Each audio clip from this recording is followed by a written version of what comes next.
Welcome back to Movie Guys Improvise. You are listening to Chill with Realms. Jurassic Mark. and Faerhad Targaryen. Last week, we covered another Netflix miniseries, I Am Not Okay With This. If you have Netflix, I do think you should go ahead and check it out, at least maybe like the first or second episodes, since they are quite short. Then check out our review of it. And without further ado, today is going to be the next anime episode. We're going to be talking about one anime actually back from 2012, but watching it, it's still very contemporary, very modern when you get into it. And it's called Sword Art Online, which is about a video game, and it sounds like a video game in itself. But before I get too much into it, Realms, this was your choice. Why don't you talk about what exactly this anime is and why you chose this as today's episode? Okay.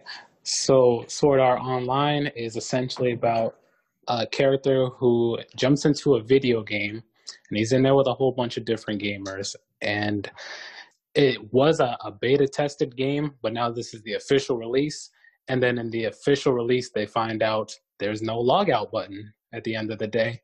They find out they're trapped in the game and they have to clear 100 levels before they are freed from the game.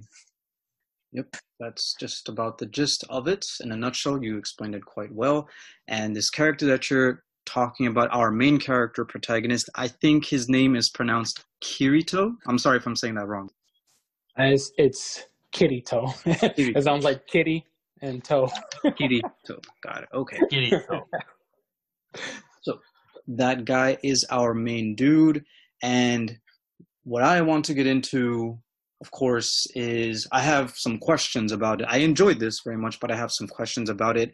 And of course, my questions will be stemming from the movie-length mashup that you had Jurassic Mark and I watch. So it'll be centered around that because this, of course, is not a review of the entire season one. It's only about the mashup that you created, which I think encompasses about the first 5 episodes of the anime. Yes. Got it. Okay. Now, before I get into what I wanted to talk about, going down point by point, all the questions that I have, JM, this was another new anime for you as well as me. So, what were your initial impressions? Well, I couldn't help but notice that we ended another one of these anime cuts on a massive cliffhanger. Uh, which, hey, that's how you do it, man. That's how you keep people hooked. I liked this one. I think I liked the last one we covered a little bit more, but this was pretty entertaining. A lot of bright colors, which I know sounds like a childish thing to say, but I really did appreciate it. I think I agree with you as well that I liked ReZero a little bit more, but I think this one was also enjoyable in its own way because there are similarities between the two, but they are completely different stories as well. So, Realms, one thing I wanted to say to you before we go straight, like a deep dive into Sword Art Online, this anime actually reminded me a little bit of another anime that I saw only a few episodes when I was a kid. It was called Dot Hack and Sign. Have you ever heard of that one? No, I haven't. What's that about? It's also about a video game that kids go online and play, and they have avatars, except I don't think they're stuck in that world like permanently. I think that's the like major difference. Okay. Do you know if they died in that game, if they died in real life? Or is that I different? do not know. I only watched like an episode or two way back in the Cartoon Network days. It might have even been Nickelodeon. I don't remember. Yeah. So I don't know if it was like if the stakes were as high as SAO, where once you die in the game, you die for good. I don't know, but Okay. yeah, similar in concept. So it might be something that we can check out if Sword Art Online was one that you particularly enjoyed. So first thing that I wanted to talk about is like I'm a gamer, so I've played a variety of different video game genres in my time. So what kind of game is what I wanted to talk about first about Sword Art Online. He calls it an MMO, which stands for Massive Multiplayer Online, to Silica, who's a character we see later on in this movie length mashup. But I'm also pretty sure he calls it an RPG when he's talking to Klein, which is the first friends he made in like the first episode when they're just talking about the nature of the game, which would make this an MMORPG. And certain other games like this that I have played, the first one that comes to mind is Monster Hunter. Have any of you gentlemen ever played or heard of that game? I mean, I think the most complicated game I've played is Space Invaders. Hey, I love Monster come on. Hunter. Classic. Hey, man, I've gotten fairly good at shooting through my own shields, so that's something. Nice. Shooting through your own shield. Well, that sounds like a huge advantage. Yeah. See, they don't expect it. You gotta sneak up on them UFOs, those no good saucer people. Okay, Oh, now I sound bigoted. I apologize to any saucer people who might be listening. I think I did play Space Invaders. The last time I played it, I think, was for my 28th birthday at an arcade that was part of a bowling alley up here. That sounds fun, but back to the topic at hand. I apologize. Right, it's all good. So the genre is MMORPG. One of the most famous MMORPGs is probably, I think, Final Fantasy XIV is another one.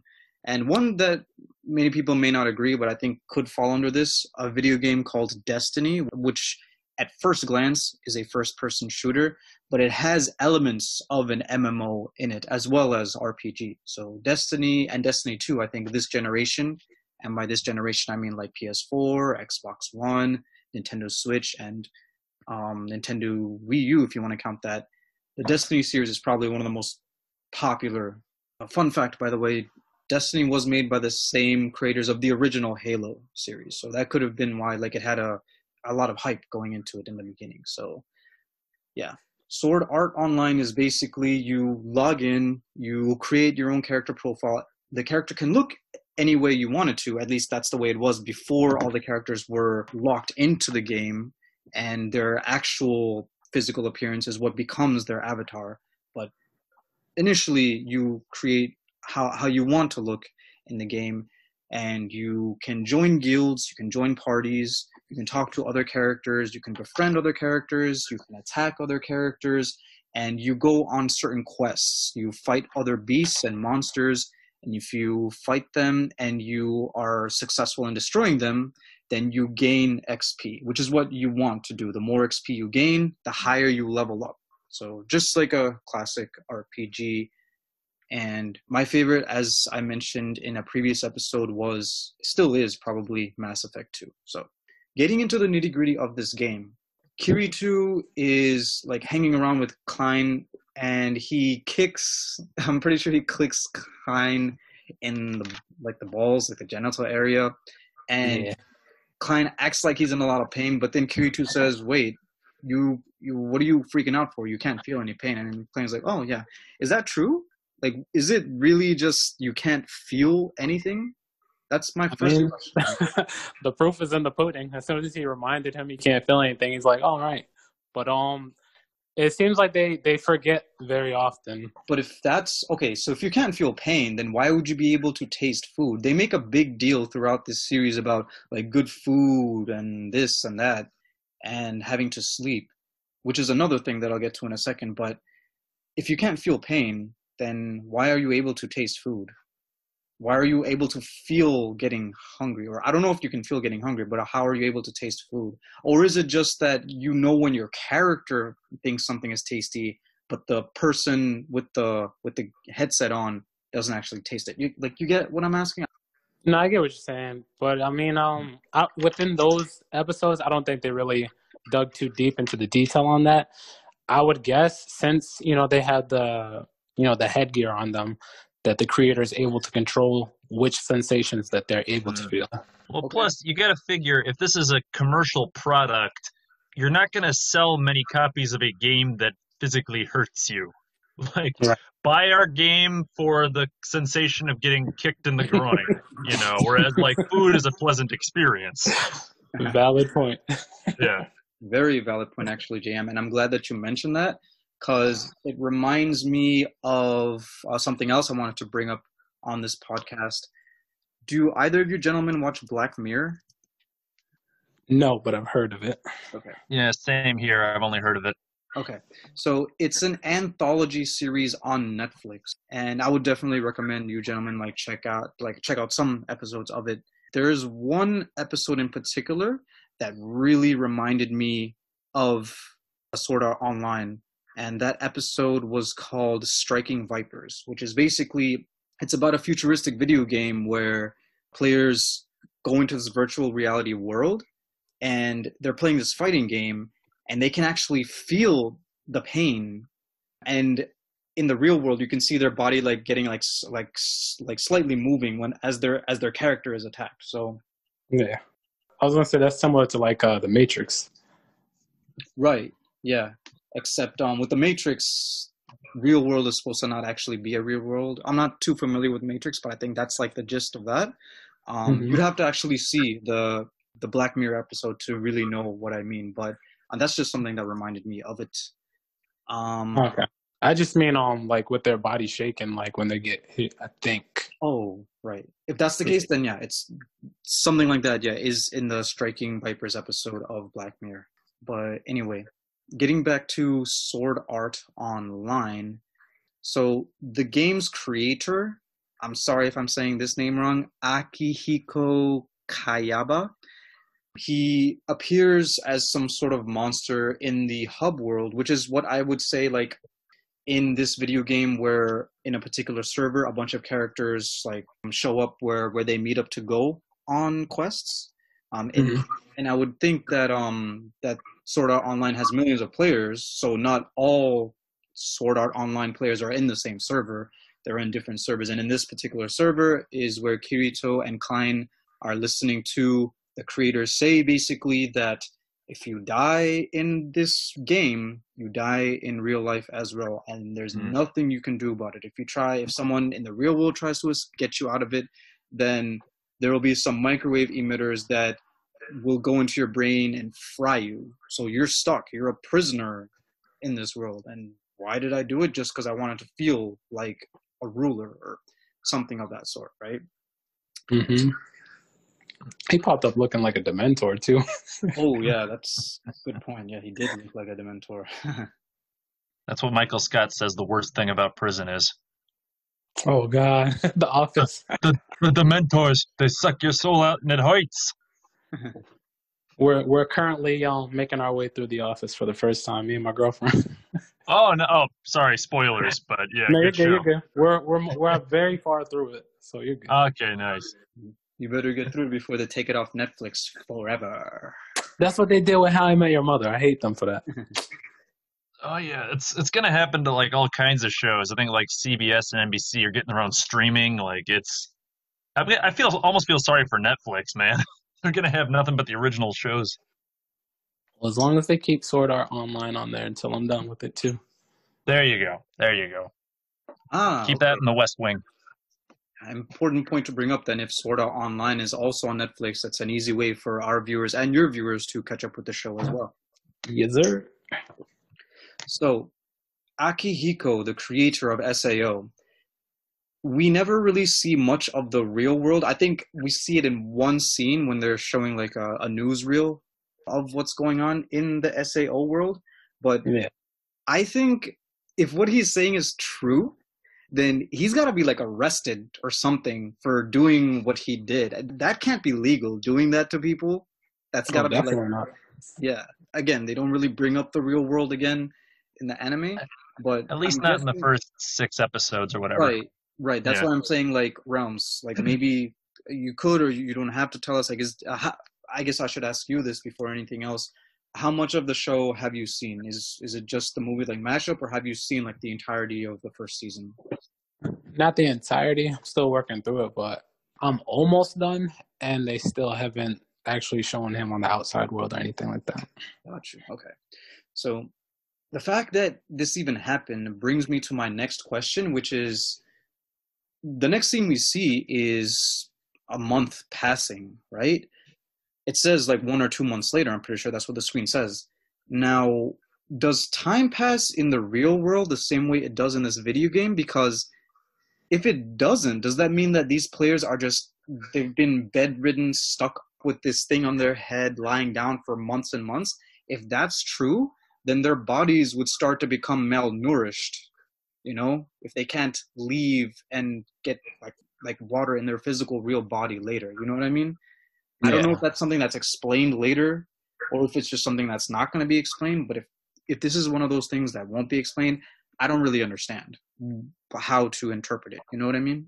Yeah, it's one of those things I'm still kind of not in the know about that yet either, but I've been wondering it myself because like you see when they realize that they're able to die in the game and die in real life, Kirito, he gets his appearance back with that mirror. They look at his hand and then you see that same paper cut from the real world. So it kind of makes me curious, when they're using the bathroom and everything like that. Like, is that happening in real world too? Like, do their parents have to clean that, or A lot of these characters are going to show up with like wet pants graphics. or his body just shut down until he's out? Well, I mean, yeah, it just makes you think. Are the bodies of these players like unaffected by this whole thing? Like, and I wonder if this is something that the vast majority of the audience is asking, or are they just more concerned about what does Kirito and his friends do to like beat the game and get the hell out, Because another whole thing is sleeping. There in some video games I've played, Grand Theft Auto 5 being one of the most famous, and Grand Theft Auto 4, just the Grand Theft Auto series in general, when your character sleeps, all that does is pass time, But another important thing about that is it's a single player game, so it's not like you're sharing the world with a bunch of other people. So in this game, which is an MMO, the character sleeps, I guess because the body needs rest, and then they wake up and go about their business again. It's just a little bit confusing to me. Maybe I'm just thinking too deep into it. It's after fighting the first level boss that Kirito is revealed to be the beta tester / cheater, aka beater, as he's referred to. Let me ask you gentlemen this. In the first scene we see of Kirito, he seems to be very knowledgeable about SAO, and he talks about the beta testers as he's talking to Klein, as if, like, he's not one of them, but he knows a great deal about it. Were we supposed to pick up that he was a beta tester, or was that supposed to be a shock to, like, all of us? No, it was clear that he had played it before because he was teaching Klein how to play the game on that first episode.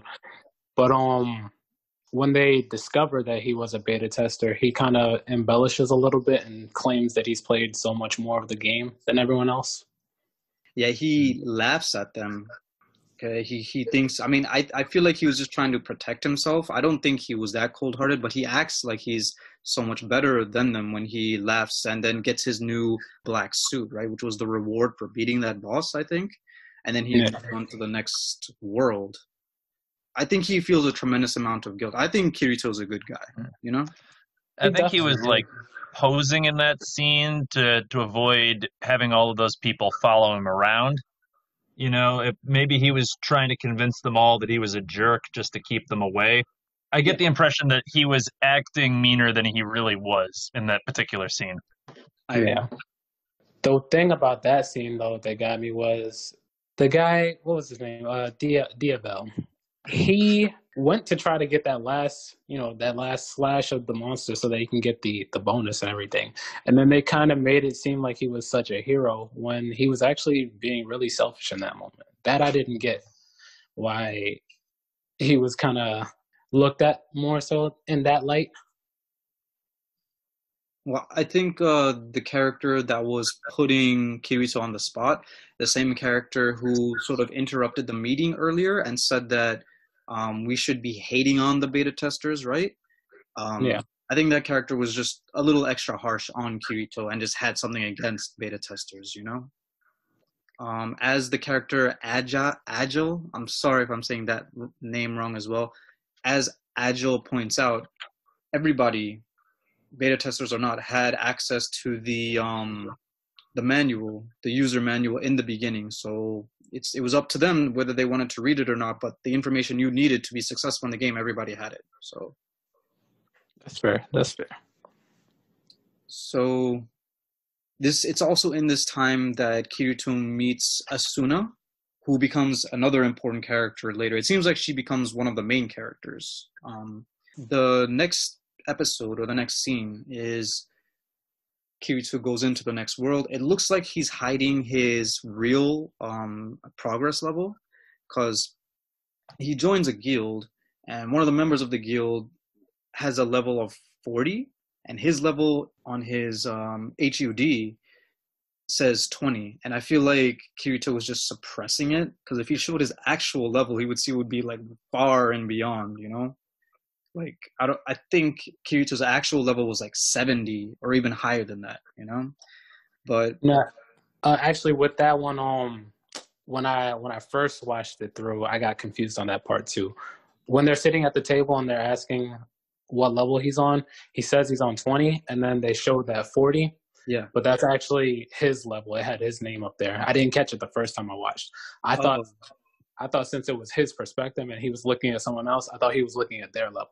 But that was actually his level, and he lied about being lower level, and they were on that same lower level. Okay. So it was Kirito who was 40? Yes. Got it. Okay. Understood. Yeah. That makes a little bit more sense. I don't know why he would say that he's not his superior, though, because 40 is still higher than 20. Maybe not like that much of a difference, depending on how many levels and what the level cap is in this game. But he's still superior. So I just didn't get how it would make that much of a difference for them to know that he was on 40, and then for them to wind up in the predicament that they did. yes, Because it's not like they went to that higher level because they were like, oh, Kirito's on a higher level, we'll be okay. They thought he was on their level, and they still went. And they still endangered themselves. if they would have listened to him, though, maybe the whole thing would be okay. I mean, Kirito being a little bit upfront about how good he actually is would have also helped. Maybe they did see him as more of a peer, which he was kind of making himself look like, and I guess that is kind of his fault. Okay. But when they enter that room and they see a treasure chest, Kirito warns them. He's like, wait, hold your horses, but they go and do it anyway. And then the entire party dies, right? And including, I think her name was Sachi. Yes. Who Kirito looked like he had a thing for her, and he's devastated at her death. She recorded a voice message for him that was supposed to be played on either Christmas Day or Christmas Eve, and it just kind of breaks his heart. Complete with the saddest rendition of Rudolph the Red-Nosed Reindeer in recorded history. Aww. I didn't know you could make that song sad. Jeez. That was pretty awkward for me. That was bad. That was rough. It was definitely really rough for Kirito as well. He was so depressed over that he starts to go after this revival item. This is when he comes across and he's reunited with Klein for the first time, which is one of the first friends he made, the character we saw in the first episode. Yeah. And Klein is saying that this can't be real because, you know, like we're told that once you die, and that's it. And Kirito's just like, shut up, I'm going to go try it anyway. And then we see him like find the boss, but we don't see the fight, okay? I think the battle scenes or the action sequences in the show, they're pretty cool. They're pretty well animated, and I wanted to see some more of the large scale battle scenes, especially with Kirito, because you know Kirito is such an OG at this. You know that the potential action scene would be pretty awesome, right? Yeah. But they just don't even show it to us. They show him reuniting with Klein because, you know, Klein was ambushed by another guild or party, the type of guild or party that goes after other guilds, like basically just kind of ravages them, like just steals what they had. And the whole orange cursor thing wasn't brought up in this episode, but I think if they had brought it up before, then we would see that all those characters had orange cursors, unless they were NPCs, which I don't think that they were. Kirito shows back up and just gives it to Klein because he says it can only be used within the first 10 seconds of someone dying. So he was being a very nice guy by giving it to Klein, and obviously he is just upset over the fact that he can't bring Sachi back. But he could have also kept it for himself in case he makes another friend in the future who, God forbid, in his case dies, he could save them. But he was just being nice at the end, giving it to Klein, you know? which he also could have then used for that girl later on, Silica. Granted, he had his own purpose for having to do, that journey for her anyway, but... You mean Silico's monster? Yeah. Okay. So... Pina. Oh, Silica's Pina. pet. Is that the name of the little dragon character that Silica has? Yes. Okay. So the thing is, with the revival item, if it can revive both like someone in the game, like a character in the game, and an actual player character, I feel like you should prioritize player characters because those are real people, you know? In fact, I'm not sure, maybe you knew, because I'm not entirely sure. The revival item that Kirito and Silica eventually go to retrieve to bring Pina back, is it the same sort of revival item that Kirito gave to Klein? That I can't remember. I think it was a different type of revival item, but it could have been the same one. Judging by the difficulty of the two, I would think they were different. Okay, that's true as well. But revival is one. Revival and death are things that I do want to talk about as we move like toward the end. He meets Silica for the first time after rescuing her from some giant apes. And Silica at this time is also getting kind of harassed and made fun of by Rosalia, who I will say, is it just me, or did Rosalia from Sword Art Online remind you guys of Elsa from ReZero at all? Who was Elsa again? The Bow Hunter. Oh, okay. Sorry, there were a lot of characters. I guess a little bit. I don't know. I didn't really think about it. I got distracted because did you guys notice that the voice actor for Silica was the same as Felt in ReZero? Huh. I did not, but they do sound quite similar, yeah. She sounded a little bit more high-pitched as Silica than as Felt, I think. It was Christine Marie Cabanos. Does she do a lot of anime dubs? It sounded like she did quite a few in just this one alone. Like in further episodes. Oh, okay, so Gotcha. she's played multiple characters, or she's voiced multiple characters, basically. It sounds like it. Okay, cool. Yeah, that's a fun fact. I was just mentioning Elsa because there was this one scene where Rosalia like licks her lips, which is similar to the way that I saw Elsa do it in ReZero as well. But that's just one little thing. Kirito decides to help Silica revive Pina because he feels bad for her. He claims that it's because she looks like his younger sister, who's actually his cousin. It's funny that he said she looked. He clarifies that his sister he was talking about is more like his cousin after he saw her upside down, and she's like, "Don't look at me, save me, but don't look at me," because she's upside down and her skirt's going up. Like I know it had no correlation, but it was just funny to me the timing that he says she reminds him of his sister. Then that happens. Then it's like, oh, she's more like my cousin. I really, really felt like Silica was crushing heavily on Kirito, or was it just me? Oh, totally. Actually, that's a reoccurring thing I've seen with like at least one more female character after her that shows up. Okay. So not Asuna then? She does, but she's not heavily crushing on him like everybody else is, like, and fawning over him. Like she's a lot tougher to impress, I'd say. But there's chemistry between them. Okay, cool. Something about emotionally unavailable men with swords. Yeah. Oh, yeah, I'm telling you. That seems to be the vibe that Kirito tries to give off, right? It's working Yeah, at for least. him too.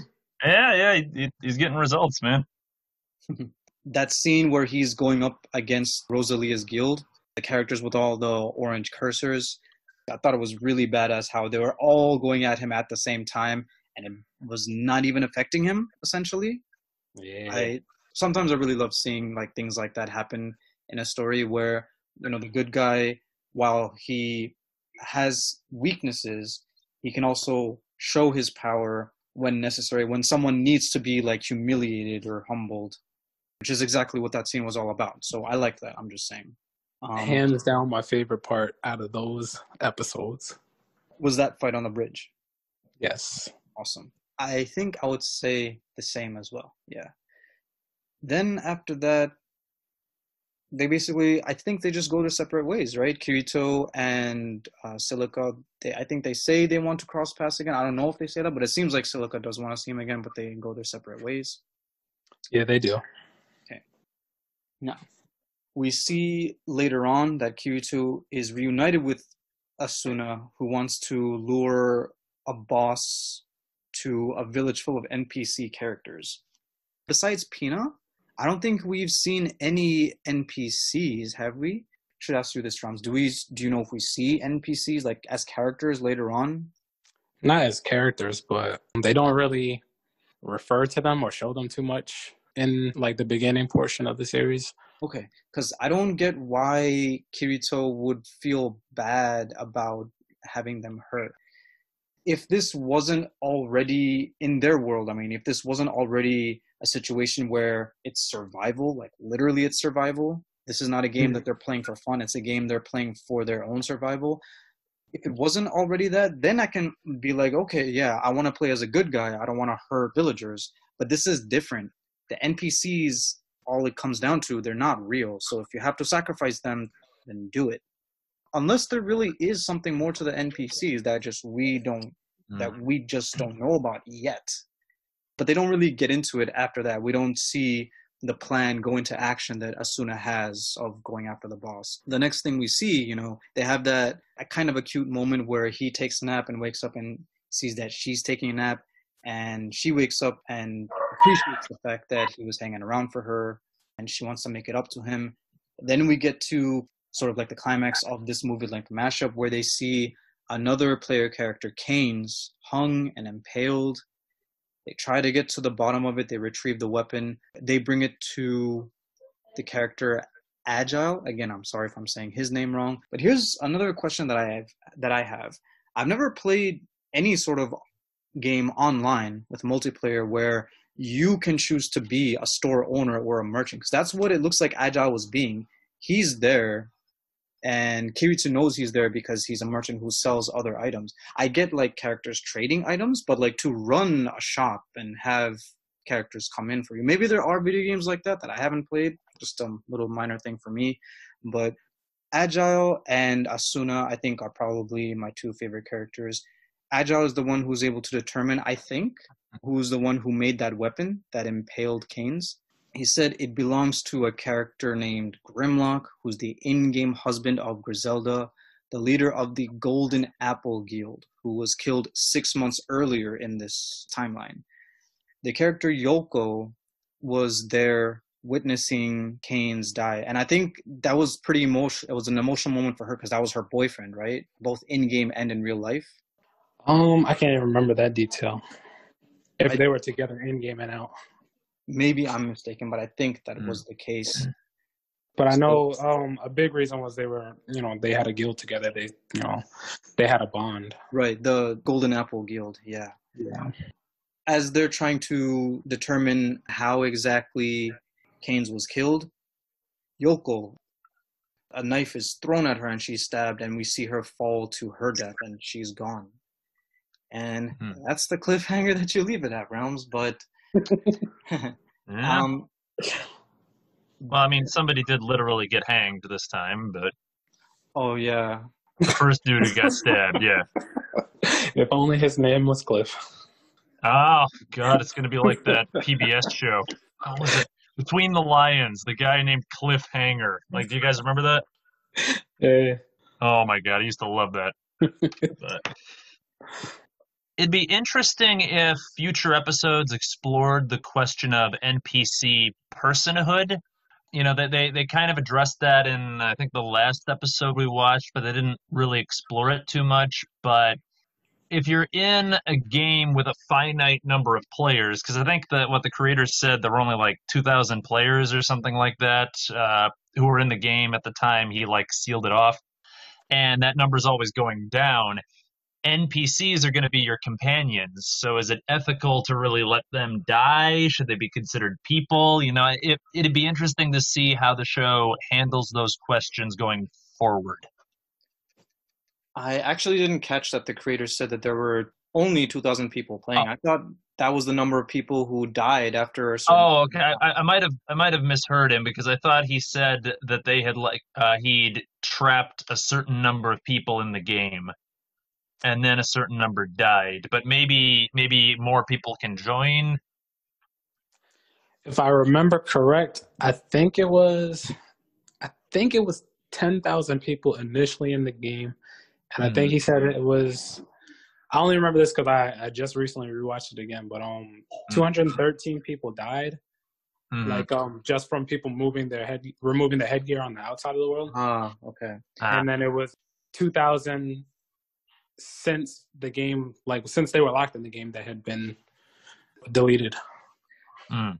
So I don't think once the creator announced what he announced, I don't think anybody in the real world should try to play that game. And I think the Japanese government should ban it ASAP. Nobody should be allowed to play it knowing what the creator is threatening, right?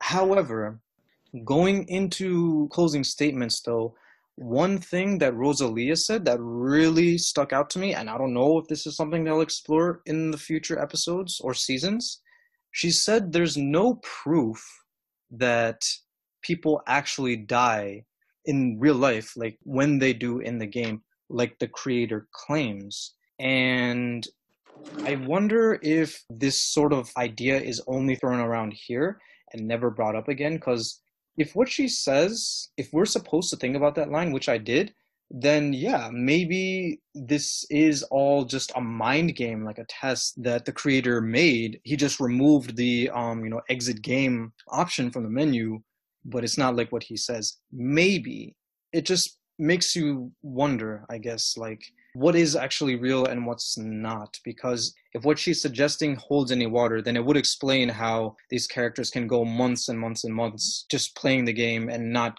being a part of the real world. Like, did you guys catch that Rosalia said there's no proof of you dying? I did, yeah. Like, that was the only point that I've seen them speak of that. And until they actually get out of the game, we won't have that answer. But it could also just be her trying to justify, the criminal acts that they were doing. Exactly, yeah. They have the narrative that for this reason and for many reasons, they're not showing us scenes of what's going on in the real world. At least not yet, Yeah, minus like the people crying in the news from the beginning. Yeah. SAO, I think this was a manga first and then it was an anime. There are, of course, video game versions of it. There's one for PSP. I think there are for other platforms as well. I'll pass. You don't want to get trapped. It's a trap. The thing that worries me the most about it is I believe the game, like the date in the game when they get stuck is like 11/6/2022. I noticed that. Yeah. It's like things are already going to shit in 2020. Like, I'm not playing any virtual reality games anytime soon. Damn. In the not too distant future. Hell no. Yeah, I mean, we already have VR, so who knows if in the future we'll actually have video game simulations like SAO in real life. When I first made that statement about not playing any virtual reality stuff, like I had just seen a virtual reality commercial. And it wasn't even a video game. It was like some kind of technology for something. I forget what it was. But it's like they're implementing it in a lot of stuff now. So it's like, shit, we could literally get stuck into a virtual reality game potentially soon. Oh yeah, scary stuff. Mm-hmm. But yeah, those are pretty much my thoughts overall with it. Questions that I have, of course, are: will Kirito reunite with Silica? Will he see Klein again? Will Agile play a bigger role? Is there more to the story of how Keynes died? Is Yoko actually killed? I honestly feel like maybe she faked her death. I honestly don't even know if I fully trust her. I'm just saying, not trying to throw any conspiracy theories into this anime. Just a little feeling that I have. It could be completely wrong. What I can tell you, since I'm so kind, is that if you watch just one more episode, that'll clear up everything from the cliffhanger. From your cliffhanger, the movie length mashup. Yes. Okay. Okay. All right. Well, thank you for that, Realms. And thank you for choosing this as today's anime episode. Great choice, as usual. You always come up with really good stuff. Thank you. Gentlemen, if you have any closing statements or anything else you want to say before we go into ratings. Not particularly. I'm probably going to say my piece when we get to the ratings section. We are very close. So, Realms, any other Ah. closing statements for your choice in this? Nope, nothing. I mean, shout out to my future sister-in-law. She's the one that put me onto this one. Oh, well, congratulations. I didn't even know you were engaged. Not yet. Let's not jump the gun yet. It's coming, but I haven't done it yet. Okay. Stay tuned, folks. Yes. So, I liked Sword Art Online, the movie length mashup.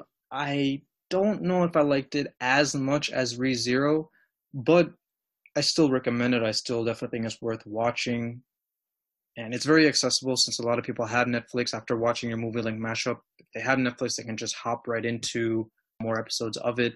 Even though I enjoyed the previous anime episode better, I'm still going to give this one an 8 out of 10. Ooh. Let me see. I probably want to give it a 6.5 for now. Only because I want to see more of it before I feel like I'm stuck at a 6.5 because it's really good right now, but at the same time I've heard some critique on the next season. I think that's what's affecting me from going too crazy with the score now. But also because just like you guys, ReZero, I still prefer ReZero over this. ReZero is kind of a harder act to follow as a first anime choice. But it's still a really good anime to dip into. So it's I say 6.5, but it's not a bad 6.5. Yeah, and it's only like this rating only goes for like the first 5 episodes that you put together for us to review. It's not like a review of the entire first season, just like ReZero. Yeah. Because I might see that last. Oh, my bad. I was just gonna say I might see that last episode of the season. My score might just boost right up. There you go. TBD. I was actually going to give it a 6.5 myself, so we got a little bit of synchrony there. I liked a lot of the details in this show. I mentioned at the beginning of the podcast that I liked the color scheme, which I actually did legitimately appreciate. There were some very pretty looking backgrounds in this series. I liked the purple forest in episode 4. I liked the lantern lit streets in the final episode. I liked some of the characters. Kirito wasn't really my favorite protagonist, but I liked Agile a lot. We didn't see much of him, but he was a cool dude.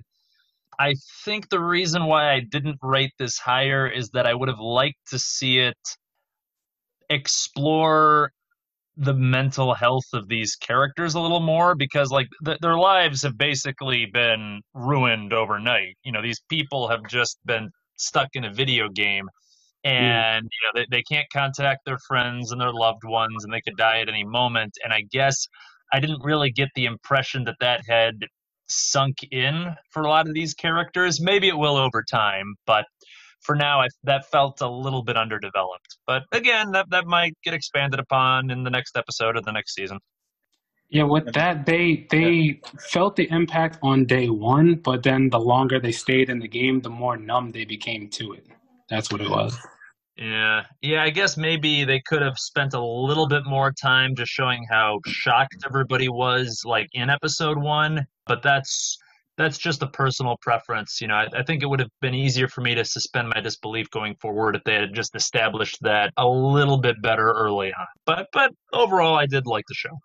I can agree with that though, because like that's another reason why it's partly my score is at that point too. Because like looking at this show and looking at ReZero gets you far more emotionally invested. but yet Sword Art Online is still a really good show. It's not hitting those emotional points like as hard as ReZero in comparison. I think that might be because ReZero it seems like it has a little more character development and time that we spend with each character. Mm-hmm. And JM, I think you do bring up a great point, something that I hadn't really thought about. Maybe I just forgot about it as I was watching because so many events take place over the course of the 5 episodes. But yeah, a lot of time does pass. And I think Realms does explain that it makes sense that they become numb to it. However, I would like to have seen how it affected their mental stability and how they're dealing with it as they're still playing this game. So yeah, I think that's a very fair critique. Like a mild spoiler, it's not really a big thing that's going to change anything for you if you watch more.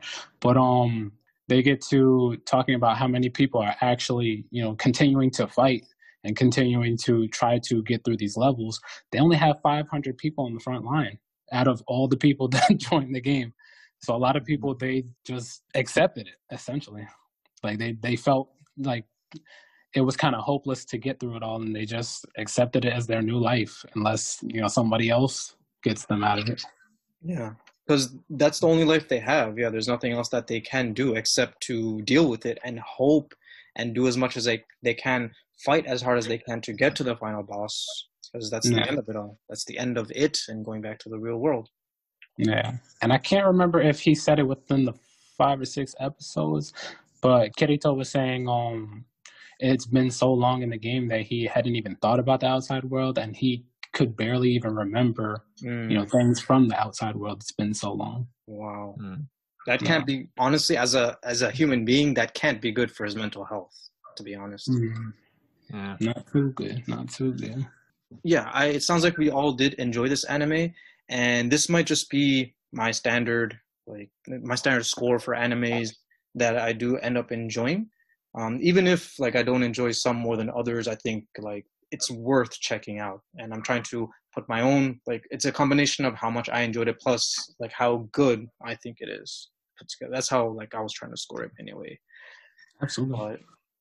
But with that out of the way, JM. Oh boy. Well, I was gonna be mean and pick a really, really stupid horror movie from the 80s, but I thought better of it at the last minute. Thank God. It wasn't gonna be scarier than Triangle. So I'm gonna recommend for the next episode a film called 8 Men Out.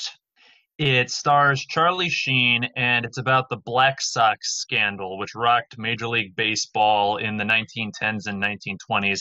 Basically, it's about the team that intentionally lost the World Series to make some gambling money. Scandalous. And I believe it's free on Amazon Prime, if you guys have that. Okay. Are some really great sports films out there? I haven't seen this one yet, but interested to check it out because it's one that I haven't seen, and a lot that I have seen I have really enjoyed. Well, I don't think you have to be a baseball fan to enjoy this one personally, but yeah, I'd love to hear what you guys think this time next week. I'm just a fan of sports films, so yeah. Awesome. So, 8 Men Out. 8 Men Out with Charlie Sheen and the dad from Frasier. I can't remember his name. Winning. Yes, indeed. Tiger Blood. I think, this was before Charlie Sheen went off the rails, a couple decades before that happened. So, man.